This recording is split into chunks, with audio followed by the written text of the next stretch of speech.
الحمد لله نحمده ونستعينه ونستغفره ونؤمن به ونتوكل عليه ونعوذ بالله من شرور أنفسنا ومن سيئات أعمالنا من يهده الله فلا مضل له ومن يضلله فلا هادي له ونشهد أن لا إله إلا الله وحده لا شريك له ونشهد أن سيدنا ومولانا محمدا عبده ورسوله أرسله بالحق بشيرا ونذيرا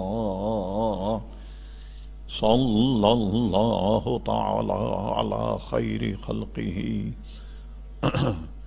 سيدنا محمد وآله وصحبه أجمعين أما بعد فأعوذ بالله من الشيطان الرجيم بسم الله الرحمن الرحيم لقد جاءكم رسول من أنفسكم عزيز عليه ما عنتم حريص عليكم بالمؤمنين رؤوف رحيم صدق الله مولانا العظيم وصدق رسوله النبي الكريم إن الله وملائكته يصلون على النبي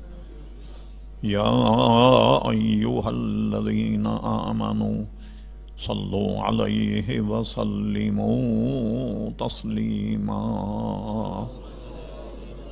اللهم صل على سيدنا ومولانا محمد معدن الجود والكرم وآله وبارك وسلم صلاة وسلاما عليك يا سيدي يا رسول اللہ.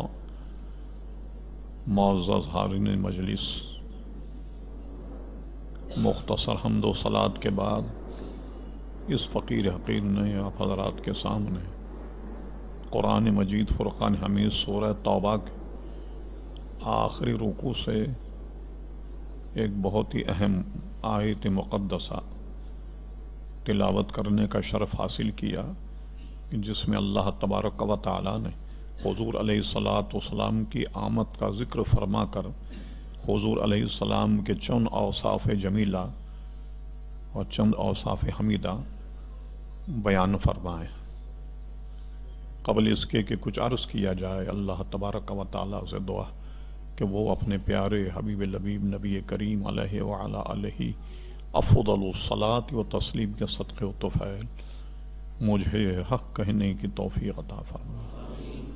ہم تمام شرکاء محفل کو اللہ تبارک و تعالی حق کو سن کر حق کو قبول کرنے کی اور اس پر عمل کرنے کی توفیق عطا فرما. یہ بات تمام حضرات کے علم میں ہے کہ یہ ربیع الاول شریف کا مہینہ ہے، جس کو عموماً میلاد النبی صلی اللہ علیہ وسلم کا مہینہ کہتے ہیں، اور اس کی 12 تاریخ کو تمام عالم اسلام کے مسلمان جشن میلاد النبی کے نام سے جشن مناتے ہیں. اور ظاہر ہے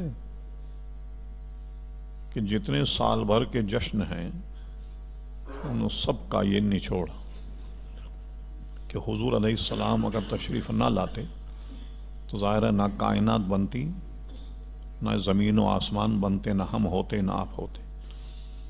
یہ سب حضور صلی اللہ تعالی علیہ وسلم کا صدقہ. تو ایسی شخصیت کی آمد کا یہ مہینہ.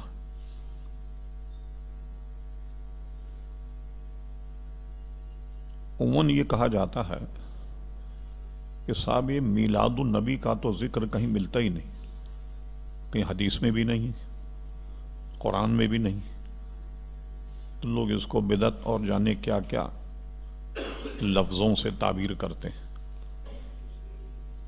یہ کہنا کہ کسی حدیث میں لفظ میلاد ہے ہی نہیں، یہ سرے سے غلط۔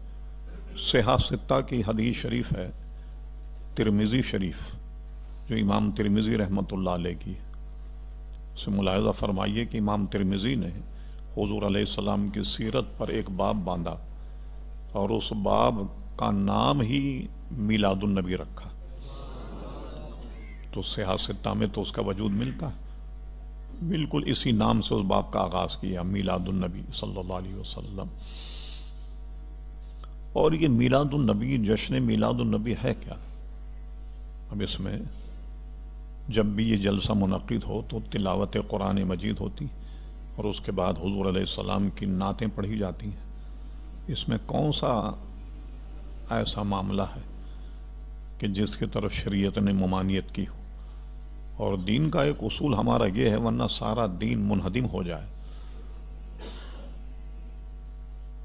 وہ یہ ہے کہ جب تک کسی کی ممانعت نہ ہو، قرآن اور سنت سے کسی آدمی کو حق نہیں پہنچتا کہ وہ یہ کہے کہ یہ منع، اس کو دکھانا پڑے گا کہ یہ کہاں منع ہے، وہ لکھا ہوا بتائے۔ لوگ ہم سے کہتے ہیں کہ یہ لکھا ہوا بتائیے میلاد النبی، ہم کہتے ہیں بھئی یہ بتا دو جو آپ کہتے ہیں کہ میلاد النبی کا منانا جائز نہیں، یہی لکھا ہوا کہیں بتا دو۔ ورنہ اگر میلاد النبی حضور علیہ السلام کا ذکر ہے اور حضور علیہ السلام کی آمد کا تذکرہ ہے، یہ تو صحابہ کرام علیہم رضوان نے بھی کیا۔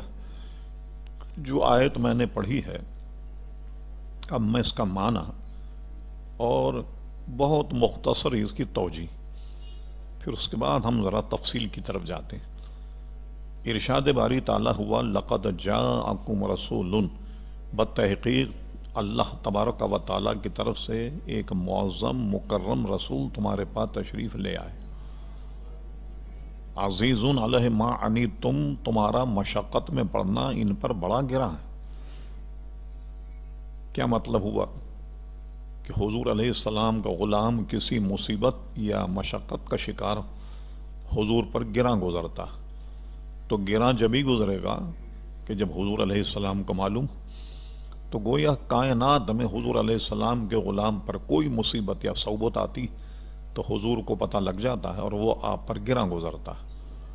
پھر اس کے بعد فرما حریص علیکم، خالی حریص نہیں فرمایا، حریص علیکم تمہاری بہت بہت بھلائی کے چاہنے والے، بالمؤمنین رؤوف رحیم، اور سارے جہاں کے مومنین کے لیے رؤوف اور رحیم بنا کر آپ کو بھیجا گیا۔ علامہ ابو الفضل قاضی ایاز رحمۃ اللہ تعالی علیہ شفا شریف میں تحریر فرماتے ہیں، جتنے انبیاء کرام علیہم السلام دنیا میں تشریف لائے، کسی کو اللہ تبارک و تعالی نے یہ دو نام جو اپنے ہیں وہ کسی کو نہیں دیے، نہ رؤوف اور رحیم۔ رؤوف بھی اللہ تبارک و تعالی کا نام ہے اور رحیم بھی اللہ تبارک و تعالی کا نام ہے۔ کسی اور نبی کو اس نام سے نہیں نوازا گیا، صرف نبی کریم صلی اللہ علیہ وسلم کے لیے فرمایا بالمؤمنین رؤوف رحیم، سارے جہاں کے مومنین کے لیے آپ کو رؤوف اور رحیم بنا کر بھیجا گیا۔ تو اب دیکھیے کتنی تاکید ہو رہی ہے، لقد جاءکم، بتحقیق تمہارے پاس ہے اللہ تبارک و تعالیٰ کی طرف سے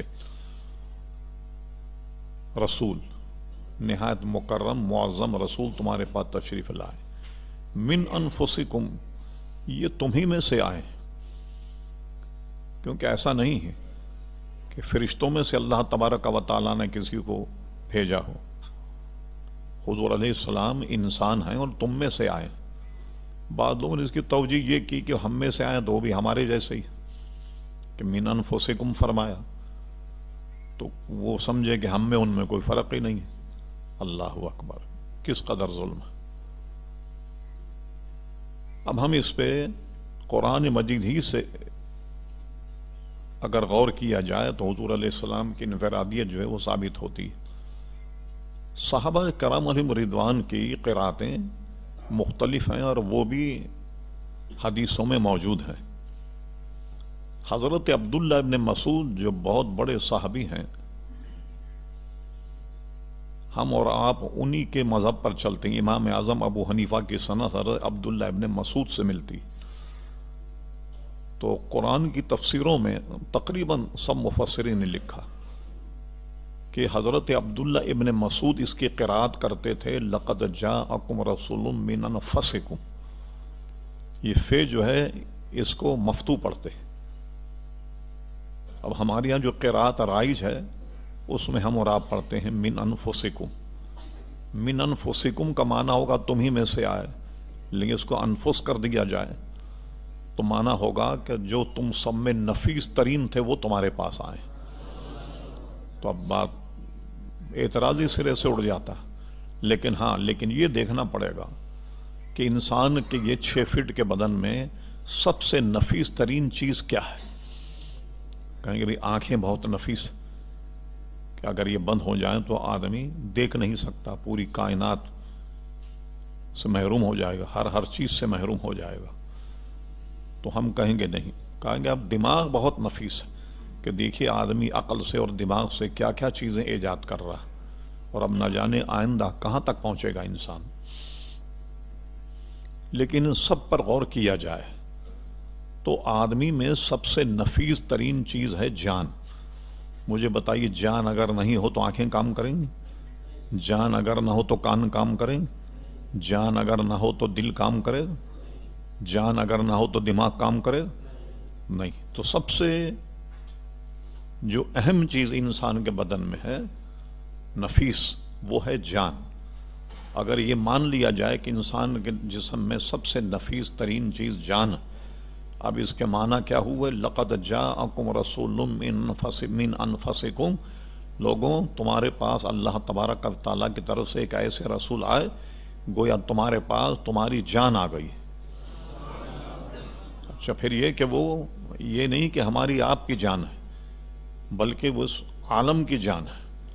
اعلیٰ حضرت فاضل بریلوی فرماتے وہ جو نہ تھے تو کچھ نہ تھا، وہ جو نہ ہو تو کچھ نہ ہو، جان ہے وہ جہان کی، جان ہے تو جہان ہے، وہ جہان کی بھی جان ہے۔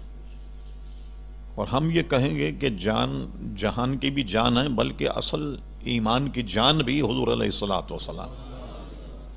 تمہید ایمان اعلیٰ فاضل بریلوی رحمۃ اللہ علیہ کا ایک رسالہ ہے، اس میں فرماتے ہیں کہ جب تک آدمی حضور صلی اللہ علیہ وسلم کو اپنی جان سے عزیز نہیں جانے گا، ہر شے سے عزیز نہیں جانے گا، ایمان کی حلاوت نہیں پائے گا۔ تو ایمان کی حلاوت اسی ہی کو نصیب ہوگی جو حضور علیہ الصلوۃ والسلام کو سارے عالم کی، دنیا اور کائنات کی جان جانتا، تو سارے کائنات کی جان ہے۔ اور ایک اور جگہ فرماتے ہیں اعلیٰ فاضل بریلوی، وہ جو نہ تھے تو کچھ نہ تھا، وہ جو نہ ہو تو کچھ نہ ہو، جان ہے وہ جہان کی، جان ہے تو جہان ہے۔ یہ جہان جو ہے یہ اسی لیے ہے کہ اس کی جان ہے، اور جان ہے نبی کریم صلی اللہ تعالی علیہ وسلم۔ پھر ایک اور جگہ فرماتے ہیں اللہ کی سرتابہ قدم شان ہیں یہ، ان صد نہیں انسان وہ انسان ہیں یہ، قرآن تو ایمان بتاتا ہے انہیں، اور ایمان یہ کہتا ہے میری جان ہے یہ۔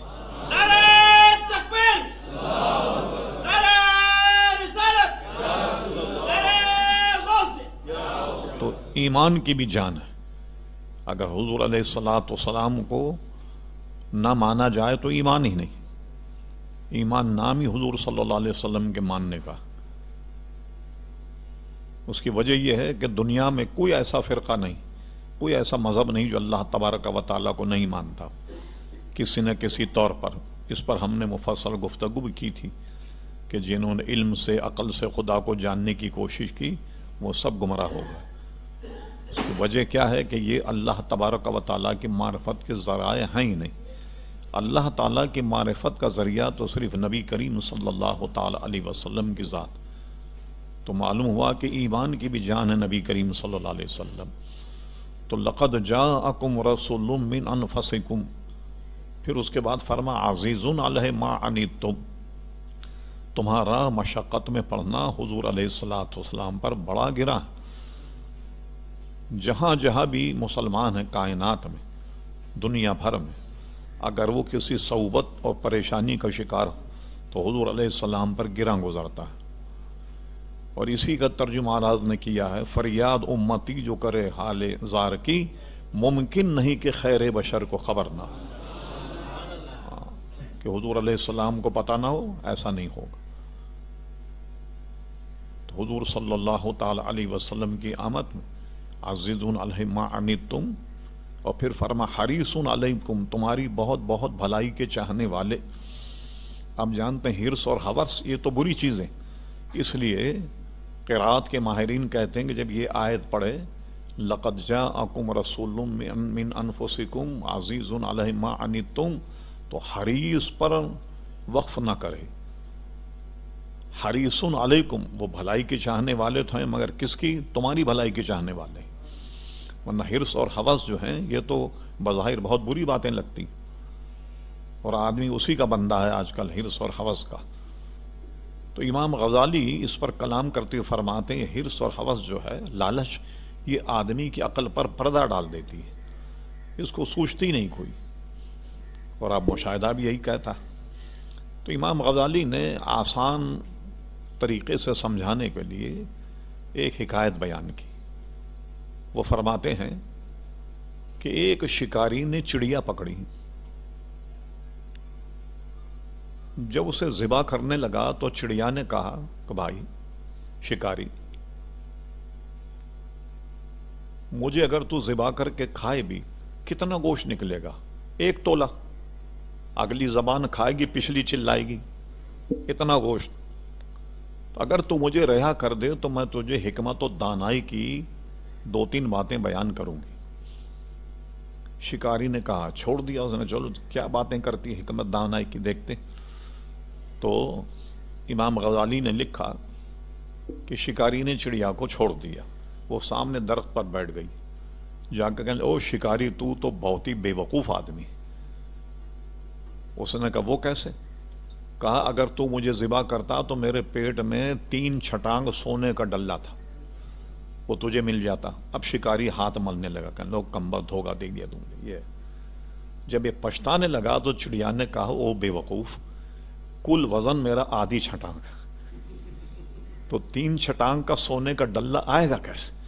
تو امام غزالی کہتے ہیں بات یہ ہے کہ یہ حرص جب آدمی کرتا ہے نا، لالچ، تو عقل پر پردہ پڑ جاتا ہے. اور دیکھیے جتنے تباہ ہوئے ہیں بڑے بڑے لوگ، صرف یہ لالچ کی وجہ سے. آپ شیئر بازار چلے جائیے، یہاں بہت سے حضرات بیٹھے ہوں گے جو اس کے رموز کو جانتے ہوں. ایک دور ایسا آیا شیئر بازار میں، لوگوں نے اپنے مکان بیچ دیے، دکانیں بیچ دیں، اور شیئر بازار میں پیسے لگا رہے ہیں کہ یہ ڈبل ہو جائیں گے. ہم جیسا پھر حال یہ ہوا کہ جتنے بھی یہ شیئرز خریدنے والے لوگ تھے، یہ سب کے سب فٹ پاتھ پہ آ گئے، دکان بھی گئی، مکان بھی گیا. وہ سمجھے کہ ڈبل آئے گا. اور ایک بہت مشہور واقعہ پنجاب میں چل رہا ہے، اخباروں میں آتا رہا. ایک بہت بڑے ڈاکو سے پنجاب کو پالا پڑا، وہ ایک پیر صاحب بن گئے. وہ پیر صاحب نے دعویٰ یہ کیا کہ جو مجھے پیسے دو گے تو میں ڈبل کر کے تمہیں دوں گا. اب لوگ 1 لاکھ روپے دیں، تو وہ تھا بڑا کراماتی پیر. وہ کہتا 1 مہینے کے بعد مجھ سے ڈبل لے جانا. جب کچھ جاتا تو اس کو ڈبل کر کے دیتا، 2 لاکھ اس کو دیتا. اب یقین لوگوں کا بڑھتا چلا گیا. اب عقل کا حال یہ ہوا کہ 2 لاکھ جمع کرا ہے، اور اس نے پھر آنے کے بعد جب 4 لاکھ دیے تو آدمی کی عقل دے گی، کہنے لگی 4 لاکھ بھی آپ لگا دیں، اس کو 8 لاکھ بنا دیجیے. چلیے صاحب، اس نے وہ 4 بھی رکھ لی. تو جو نفع دے اس کو بھی کہنے لگے اسی میں آپ شامل کر لیں، اس کو بھی ڈبل کر کے دیں آپ. اوہ جناب، تو اس کا نام ہی ڈبل شاہ ہو گیا. اربوں روپے لوگوں سے لوٹ لیے. ایک آدمی مجھے کینیڈا میں ملا، کیلگری میں، کہنے لگے مولانا 46 کروڑ روپے میں نے اس پہ تباہ کیے. ہاں، کہ ڈبل کر کے دے رہا تھا. تو میں نے کہا ہوئے ڈبل؟ ارے سنگل بھی نہیں رہے بھائی. عقل آدمی کی پردہ پڑ جاتا ہے. لالچ جب پیدا ہو جائے تو عقل پر پردہ پڑ جاتا ہے. بس آدمی سمجھا کہ ڈبل آ رہا ہے، آنے دو آنے. تو وہ ڈبل شاہ کے نام سے ہی مشہور ہو گیا. اب بھی جب اس کا کوئی تذکرہ آتا ہے خبر کا تو ڈبل شاہ. اور اس کے بعد کیا ہوا کہ جب اس کی پول کھلی، FIA والے، پولیس والے، CID والے، یہ سب پہنچے. اور کروڑوں روپیہ تو اس کی مکان میں موجود تھا ہی، وہ سب اپنے اپنے پیسے لے کر کے نکل گئے. اب جو عوام تھے جن کے اثر رسوخ نہ تھے ان کے ابھی تک ڈبل ہو رہے ہیں، پڑے ان خزانے میں. تو حریص علیکم، وہ اپنی بھلائی نہیں چاہتے، وہ تمہاری بھلائی کے چاہنے والے، کہ تم ان کا دین مان لو، کل آخرت کے عذاب سے بچ جاؤ، قبر کے عذاب سے بچ جاؤ. اپنی بھلائی حضور نے نہیں چاہی، بلکہ فرمایا حریص علیکم، تمہاری بہت بہت بھلائی کے چاہنے والے. ساری زندگی حضور علیہ الصلوۃ والسلام ہمارے بھلائی کے کام کرتے رہے، ہماری بھلائی چاہیے. احکامات کے اعتبار سے دیکھ لیں، کسی اعتبار سے حضور صلی اللہ علیہ وسلم نے ہمارا بھلا کیا. اور یہ نہیں کہ دنیا میں بلکہ آخرت میں بھی انشاءاللہ تبارک و تعالی ہمارا بھلا چاہیں گے، اور حضور علیہ الصلوۃ والسلام کی بھلائی اور آپ کی سفارش سے انشاءاللہ تبارک و تعالی ہماری نجات ہوگی.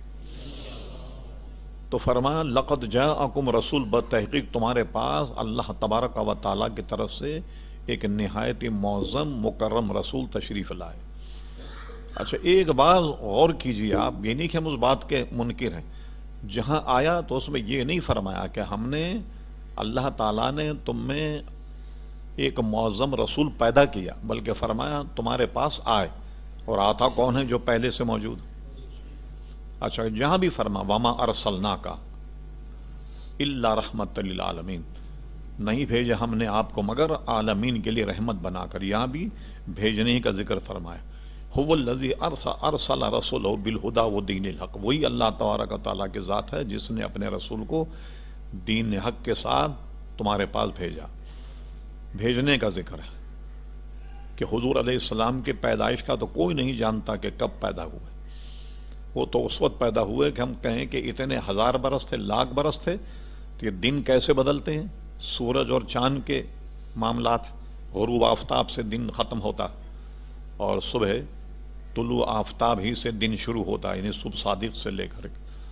تو حضور علیہ الصلوۃ والسلام جب تھے جب نہ چاند تھا نہ سورج، تو اب دن کا کیا حساب لگائیں گے؟ کتنے سال پہلے آئے حضور صلی اللہ علیہ وسلم؟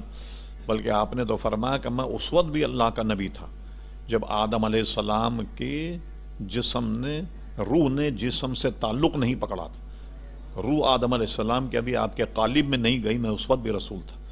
میں اس وقت بھی نبی تھا کہ جس وقت آدم علیہ السلام مٹی اور پانی کی منزل میں تھے، جب گوندے جا رہے تھے مٹی، میں اس وقت بھی نبی تھا. تو جو آدم علیہ السلام سے پہلے کے نبی ہوں تو کیا عجب کہ فرمایا کہ یہ تشریف لائیں تمہارے پاس. یقیناً تشریف لائے. اور جب حضور تشریف لائے بہت غیر معمولی چیزیں لوگوں نے ملاحظہ فرمائیں. جب حضور تشریف لائے فارس کا آتش کدا جو سینکڑوں برس سے روشن تھا اچانک بجھ گیا.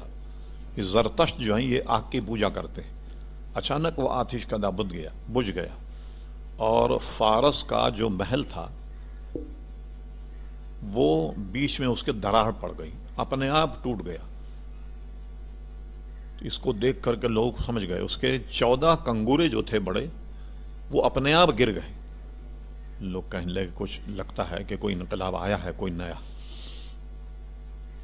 اچھا وہ جو فارس کا محل جو 2 ٹکڑے ہوا، خدا کرنا دیکھیے آج بھی آپ جائیں تو عراقیوں نے وہ نشانی کو محفوظ رکھا، اس کے 2 ٹکڑوں میں وہ بٹ گیا. تو بیچ میں یہ دیکھ کر کہیں گر نہ جائے، یہ نشانی ختم نہ ہو جائے. ہم وہاں گئے اور ہم نے دیکھا باضابطہ بڑے بڑے سریے ڈال کر کے اس کو فکس رکھا ہوا ہے. اگر یہ سریے ڈال کر اس کو فٹ نہ کرتے تو شاید آدھی عمارت ادھر گر جاتی، آدھی عمارت ادھر گر جاتی. اب تک بھی وہ نشانی موجود ہے. کوئی جائے دیکھے جو حضور علیہ السلام کی ولادت پر جو شاہی محل تھا وہ شق ہو گیا، آدھا اس طرف ہو گیا آدھا اس طرف. تو اس کو بچانے کے لیے بڑے بڑے آرکیٹیکٹ حضرات نے موٹے موٹے سریے ڈال کر اس کو باقی رکھا، اس نشانی کو، کہ کوئی آئے تو دیکھے یہ ہے وہ فارس کا شہنشاہ فارس کا مکان کہ جو حضور علیہ السلام کی ولادت میں 2 ٹکڑے ہو گیا تھا. اب بھی یہ نشانی وہاں باقی. جب حضور دنیا میں تشریف لائے تو دونوں انگلیاں ایسے آسمان کی طرف اٹھی ہوئی تھیں، اور آتے ہی سب سے پہلا کام کیا کیا حضور علیہ السلام نے؟ سجدہ فرمایا.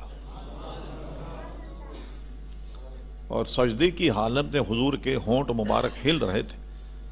جو دائیاں اس وقت موجود تھیں ان میں ایک اشفا تھی جو حضرت عبد الرحمن ابن عوف کی والدہ تھی، اور بھی دائیاں وہاں موجود تھیں۔ انہوں نے دیکھا کہ حضور کے ہونٹ مبارک ہل رہے، اور اپنے کان حضور علیہ السلام کے ہونٹ مبارک کے قریب لگائے کہ دیکھیں کیا فرماتے ہیں۔ تو حضور علیہ السلام فرماتے یا ربی حبلی امتی، اے اللہ تعالیٰ میری امت مجھے عطا فرما دے، یعنی میری امت کے امور مجھے عطا فرما دے۔ تو جب دنیا میں آئے ہیں، دنیا میں آتے ہی حضور علیہ السلام کی کو اپنی امت کی فکر ہے۔ شاہ عبدالحق محدث دہلوی رحمۃ اللہ علیہ نے حضرت عبداللہ ابن عباس کے بھائی تھے حضرت قسم ابن عباس، حضرت قسم ابن عباس سے ایک روایت نقل کی ہے مدارج النبوت کی دوسری جلد میں۔ وہ یہ ہے، فرماتے ہیں حضور کا وصال ہوا، آپ کو قبر انور جب اتارا گیا تو آپ نے دیکھا جب بھی قبر میں کسی کو اتارا جائے تو جو اس کے خاص اعضاء ہیں وہ قبر میں اتر کر میت کا کفن ہٹا کر دیدار کراتے ہیں چہرے کا، بلو بھائی آخری دیدار کر لو۔ تو حضور علیہ السلام کو جب قبر میں اتارا گیا تو قبر میں کون تھے جو حضور علیہ السلام کے چہرے انور سے کفن کو ہٹا کر دیدار کرائے؟ وہ حضرت قسم ابن عباس تھے، حضور علیہ السلام کے چچا زاد بھائی۔ وہ فرما رہے تھے کہ میں محو دیدار تھا، تو میں نے دیکھا حضور کے ہونٹ مبارک ہل رہے ہیں، تو میں نے اپنے کان حضور کے ہونٹ مبارک پر لگا دیے کہ دیکھیں حضور دنیا سے جا رہے ہیں کیا فرما رہے ہیں۔ کہ میں نے سنا حضور فرما رہے یا ربی حبلی امتی، اے اللہ تعالیٰ میری امت مجھے ہبا کر دے، یا ربی حبلی امتی۔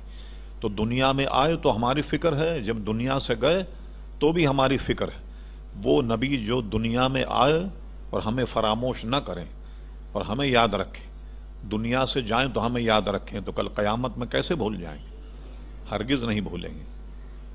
بلکہ مسلم شریف میں بڑی طویل حدیث ہے کہ کل قیامت میں جب لوگ دیکھیں گے اللہ تبارک و تعالی قہر اور غضب سے لوگوں سے مخاطب کہیں گے چلو آج کسی سفارشی کو تلاش کرتے۔ سفارشی کو تلاش کرنے کے لیے نکلے، آدم علیہ السلام کے پاس پہنچے۔ آدم علیہ السلام کو یہ فرماتے سنا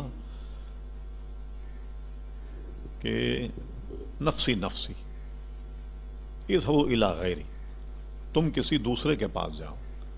حضرت نوح علیہ السلام کے پاس پہنچے، وہ بھی یہی کہہ رہے تھے نفسی نفسی اذهبوا الی غیری۔ یہ نہیں کہ شفاعت کر نہیں سکتے تھے، بات یہ تھی کہ شفاعت کبریٰ کا، شفاعت عظمیٰ کا منصب جو ہے وہ حضور علیہ السلام کو دیا اللہ تبارک و تعالیٰ نے۔ شفاعت تو اپنی اپنی شان کے مطابق ہر نبی کرے، ہر ولی کرے گا۔ یہاں تک کہ بخاری شریف میں تو یہ بھی ہے کہ حضور علیہ السلام خواتین میں پہنچے تبلیغ کے لیے تو ایک خاتون رو رہی تھی زار و قطار، میرے چھوٹے بچے کا انتقال ہو گیا۔ فرمایا صبر کر، کل قیامت میں وہ تیری شفاعت کرے گا۔ اور ایک روایت میں یہاں تک آیا کہ وہ بچہ جو چھٹپن میں انتقال کر جائے وہ اللہ تبارک و تعالیٰ سے اپنے والدین کی شفاعت اور مغفرت کے لیے اللہ تعالیٰ سے لڑے گا، جھگڑے گا اللہ تعالیٰ سے۔ اللہ تعالیٰ فرمائے گا وہ بچے کیوں جھگڑتا، جا اپنے ماں باپ ہاتھ پکڑ اور جنت میں لے جا۔ یہ نوزائیدہ بچوں کا یہ معاملہ تو اولیاء کرام کا، ان کی کیا شان ہوگی، انبیاء کی کیا شان ہوگی۔ اعلیٰ حضرت فاضل بریلوی کے والد ماجد حضرت اللہ مولانا نقی علی رحمۃ اللہ علیہ کا ایک رسالہ ہے فضل العلم والعلماء، بہت مستند رسالہ ہے۔ اس رسالے میں اعلیٰ حضرت نے ایک حدیث یہ نقل فرمائی، امت محمدی صلی اللہ علیہ وسلم کے علماء کو یہ اذن ہوگا کہ جاؤ تم لوگ سیدھے جنت میں چلے جاؤ۔ جب یہ جنت میں جانے لگیں گے تو دروازے پہ روک دیے جائیں گے، ٹھہر جاؤ۔ اللہ تبارک و تعالیٰ نے فرمایا کہ تم ذرا ٹھہر جاؤ۔ اب علماء پریشان ہوں گے کیا بات ہے، حالانکہ آرڈر تو مل گیا تھا جانے کا، اب کیوں روکا گیا؟ تو جنت کا داروغہ کہے گا کہ تم اس لیے نہیں روکا گیا کہ تم جنتی نہیں ہو۔ اللہ تعالیٰ کا ارشاد و قرآن مجید میں لا تبدیل علی کلمات اللہ، اللہ کی باتیں بدلی نہیں جاتی، تمہیں اس لیے روکا گیا تم تو جنتی ہو، اکیلے جا رہے ہو، کہ جو تمہارے ماننے والے ان کی سفارش کرو تاکہ سفارش قبول کی جائے۔ اور تم بھی جاؤ اور ان کو بھی جنت میں لے جاؤ. اور علماء اور اولیاء اس کی بھی شفاعت کریں گے جس نے کسی وقت ان کو لوٹا بھر پانی دیا وضو کرنے کے لیے. ہاں وہ بھی اس کی بھی شفاعت کریں گے اولیاء اور علماء. تو انبیاء کرام علیہم الصلوۃ والسلام کی کیا شان ہوگی. تو جو انبیاء فرمائیں گے نفسی نفسی اذهبوا الی غیری، یہ نہیں کہ ان کو شفاعت کا اختیار نہیں، مگر شفاعت عظمیٰ کا منصب نبی کریم صلی اللہ علیہ وسلم کا. تمام انبیاء کرام علیہم السلام یہی جواب دیں گے. آخری میں پہنچیں گے حضور علیہ الصلوۃ والسلام کے پاس. حضور یہ نہ فرماتے ہیں کہ نفسی نفسی اذهبوا الی غیری، بلکہ فرما انا لہا انا لہا، آؤ میں تمہارے لیے ہوں. اور پھر جائیں گے اللہ تبارک و تعالیٰ کے دربار میں، طویل سجدہ فرمائیں گے اور اللہ تعالیٰ کے وہ حمد و ثنا کریں گے جو آج تک کسی نے نہ کی ہو. جب سجدہ اتنا دراز ہوگا کہ اللہ تبارک و تعالیٰ فرمائے گا میرے محبوب اٹھاؤ اپنا سر، تمہاری زلفیں کیا مانگتی؟ کہا مولا اپنی امت کی شفاعت. فرمایا میرے حبیب ہم تو تم سے وعدہ کر چکے دنیا میں، ولا سوف یعطیک ربک فترضی، ہم تمہیں اتنا دیں گے تمہیں راضی کر دیں.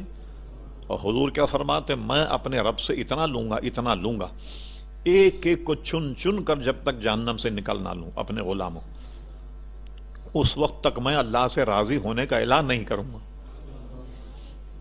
تو اس طریقے سے سب کی نجات ہو جائے گی انشاءاللہ تبارک و تعالی. سب کے پاس جائیں گے، لیکن شفاعت کا منصب حضور علیہ الصلوۃ والسلام. یہ نہیں کہہ رہا میں ہر نبی شفاعت کرے گا اپنے اپنے منصب کے تحت، ہر ولی شفاعت کرے گا، ہر نیک آدمی شفاعت کرے گا. جیسے فرمایا حافظ قرآن وہ 10 آدمی کی شفاعت کرے گا اپنے گھر والوں کی، ایک حافظ. تو اب صحابہ کا کیا عالم ہوگا، اولیاء کا غوث قطب اقطاب ان کا کیا عالم ہوگا.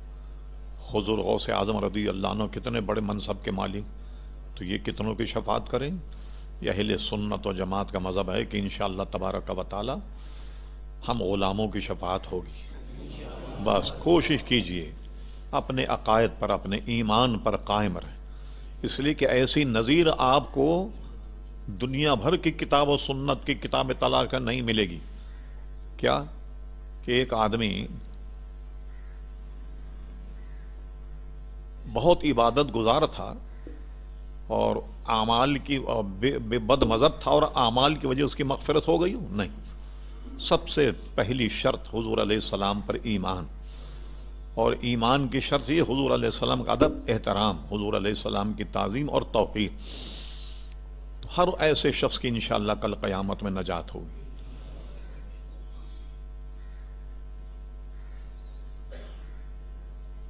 اور وہ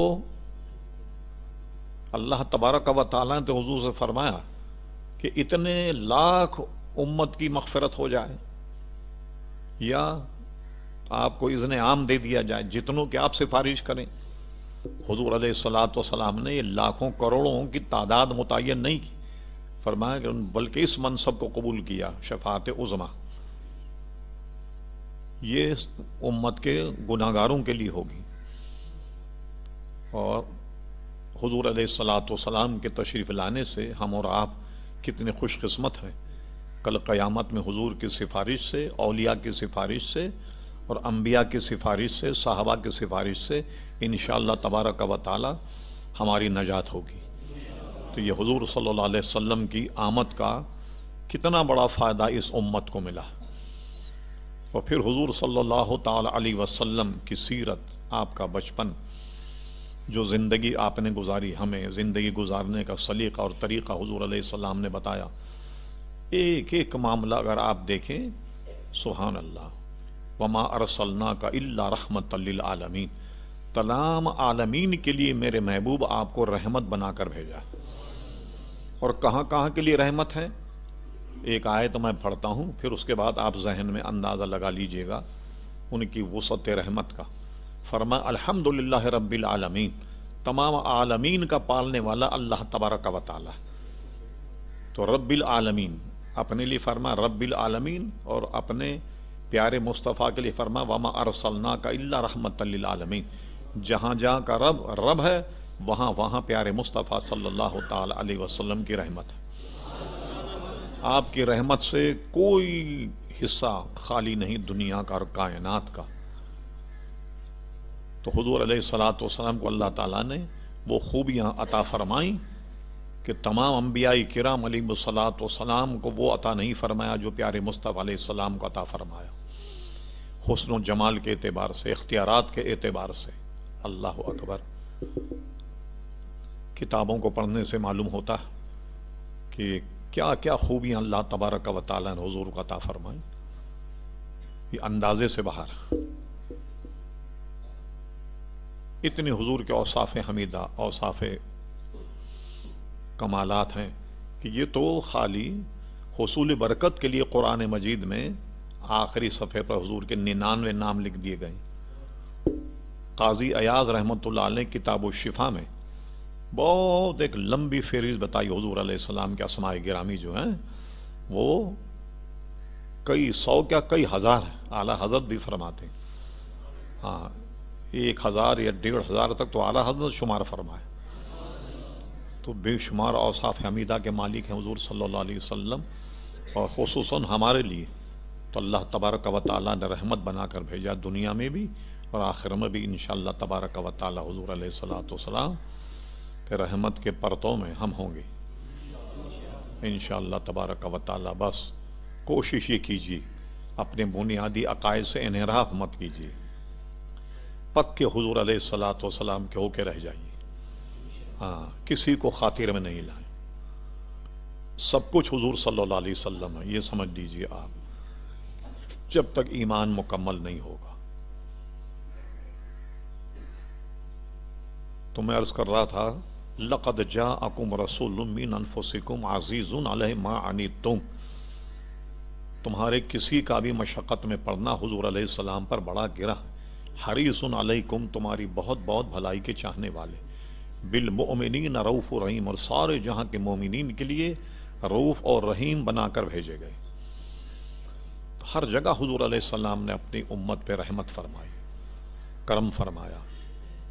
اعمال کے اعتبار سے بھی آپ دیکھیں کہ حضور علیہ الصلاۃ والسلام اگر یہ فرماتے ہر نماز سے پہلے غسل کیا جائے تو ظاہر ہے کہ جتنے نماز پڑھنے والے ہیں ہر نماز سے پہلے غسل کرتے، لیکن ہمیں فرما دیا کہ وضو کرو. یہ بھی ہمارے ساتھ رعایت کی ہے حضور علیہ السلام نے کہ وضو کرو. جتنے احکامات ہیں ان سب میں روزوں کو دیکھیے، انسان ہے خطاؤں کا پتلا، بھولے سے اگر کوئی کھا لے تو اس کا روزہ نہیں ٹوٹے گا. یہ بھی حضور علیہ الصلاۃ والسلام کی رحمت اور ان کا کرم. بلکہ یہ تک فرمایا کہ بھولے سے آدمی نے کچھ کھا لیا اس کو اللہ تبارک و تعالیٰ نے کھلایا ہے. اور فقہا تو یہاں تک چلے گئے کہ کوئی بہت ضعیف آدمی ہو، کمزور لاغر جو روزہ نہیں رکھ سکتا، اس نے روزہ رکھا اور بھولے سے وہ کھانے لگ جائے تو اس کو منع نہ کیا جائے، کھانے دیا جائے تاکہ اس کا روزہ جو ہے وہ آسانی سے پورا ہو جائے. یہ سارے حضور علیہ الصلاۃ والسلام کی رحمت کی ادائیں جو آپ نے اپنے غلاموں کو عطا فرمائیں، صحابہ کرام کو عطا فرمائیں. اور سب سے بڑی بات کہ وہ نظام عطا فرما دیا کہ قیامت تک ہونے والے جتنے بھی مسائل اور معاملات وہ سب کا حل نظام مصطفیٰ صلی اللہ علیہ وسلم میں موجود ہے. الحمدللہ مکمل دین اللہ کے رسول نے ہمیں عطا فرمایا.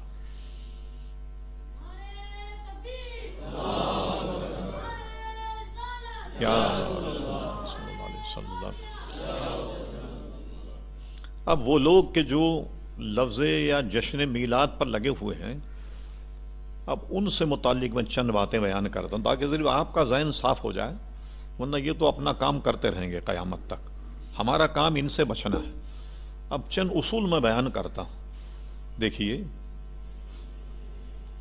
ہماری جیسے سند حدیث ہے، اگر ہمارے حدیث کی سند میں کوئی ایک جھوٹا یا کوئی ایک آدمی بدعتی آ جائے سند منقطع ہو جائے گی. یعنی جو مشائخ کی ہماری سند ہے اس میں اگر کوئی بد مذہب بے دین شیخ ہو تو سند کا انقطاع ہو جائے گا. اور ضروری کیا ہے؟ فتاوی افریقہ میں اعلیٰ حضرت نے لکھا کہ کامل شیخ کے لیے ضروری ہے اس کا جو شجرہ ہے اس میں کہیں انقطاع نہ ہو. یعنی وہ اور اس کا شیخ، اس کا شیخ، پھر اس کا شیخ، یہ سلسلہ ایسے ہوتا ہوا نبی کریم صلی اللہ علیہ وسلم تک پہنچ جائے۔ اگر کہیں بھی منقطع ہو جائے تو تصوف طریقت کا سلسلہ اس کا پھر مضبوط نہیں رہے گا۔ یہی حال حدیث کی سند کا بھی ہے کہ اس کی سند میں اگر کوئی بد دین بد مذہب آ جائے اس کی سند بیکار، وہ حدیث بیان کرنے کے لائق نہیں۔ اب میں دو باتیں بیان کرتا ہوں۔ پاکستان ہندوستان کے بعد جتنی سندیں، یہ اس کے دو چینل ہیں۔ ایک تو ہے شاہ عبدالحق محدث دہلوی رحمۃ اللہ علیہ سے، اور ایک ہے شاہ عبد العزیز محدث دہلوی، پھر ان کے بعد شاہ ولی اللہ، پھر ان کے والد شاہ عبد الرحیم صاحب۔ یہ دو سلسلے ہیں ہمارے یہاں سند حدیث کے۔ اب ان دونوں کا میں اعتقاد بتاتا ہوں کیا ہے۔ شاہ ولی اللہ محدث دہلوی اپنی کتاب ما ثبت من السنہ میں، معاف کیجیے، در ثمین فی مبشرات نبیل امین میں تحریر فرماتے شاہ ولی اللہ محدث دہلوی کہ میرے والد کی عادت یہ تھی کہ ہر 12 تاریخ کو گھر پہ محفل میلاد منعقد کرتے تھے۔ تو ایک مرتبہ یہ ہوا کہ آدمی ہے، کبھی پیسے ہوتے ہیں کبھی نہیں ہوتے، تو 12 ربیع الاول آ گئی، جیب میں ہاتھ ڈالا تو پیسے نہیں تھے، چند ٹکے تھے۔ اس زمانے میں چند ٹکوں کا بھی کچھ نہ کچھ آ جایا کرتا تھا، ورنہ آپ کو چند ٹکے کا چنے بھی آپ کو نہیں ملیں گے، سمجھے صاحب جی۔ تو انہوں نے کیا کیے، میرے والد نے چنے منگا لیے اور چنے رکھ دیے سامنے، اور محفل میلاد پڑھا گیا اور چنے لوگوں میں تقسیم کیے گئے۔ یعنی حضور کے دربار میں کوئی کروڑہا روپے خرچ کریں تب مقبول ہوں گے ایسا نہیں، بلکہ چنے بھی اگر بطور شیرنی تقسیم ہو جائیں تو وہ بھی حضور کے دربار میں مقبول ہو جاتا ہے۔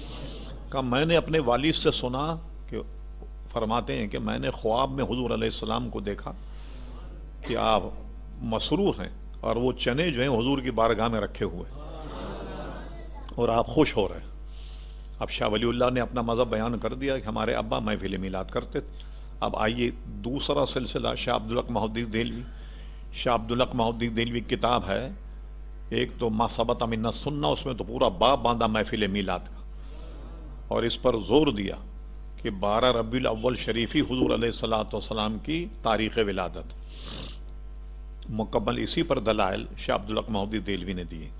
ایک اور ان کی کتاب ہے اخبار الاخیار، وہ شاہ عبدالحق محدث دہلوی نے پاکستان ہندوستان کے، ملتان کے، دہلی کے مشہور جتنے اولیاء ہیں ان کے قصوں پر مشتمل ہے، وہ ان کی سیرت پر، اور کسی کی سیرت اگر نہیں ملی صرف اتنا لکھ دیا اوپر کہ یہ بزرگ فلاں سن میں پیدا ہوئے، فلاں سن میں ان کا وصال ہوا۔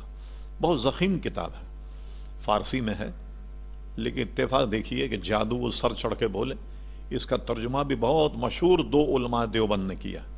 ایک کا نام ہے مولوی محمد فاضل صاحب جو دارالعلوم کراچی کے شیخ الحدیث تھے، اور ایک تھے وہاں کے مفتی عاشق الہی بلند شہری صاحب۔ ان دونوں نے اس کا ترجمہ کیا۔ کراچی سے وہ چھپی مدینہ پبلشر سے، اخبار الاخیار جو مدینہ پبلشر کی ہے وہ ہمارے پاس موجود ہے، یہاں کی پاکستان کی۔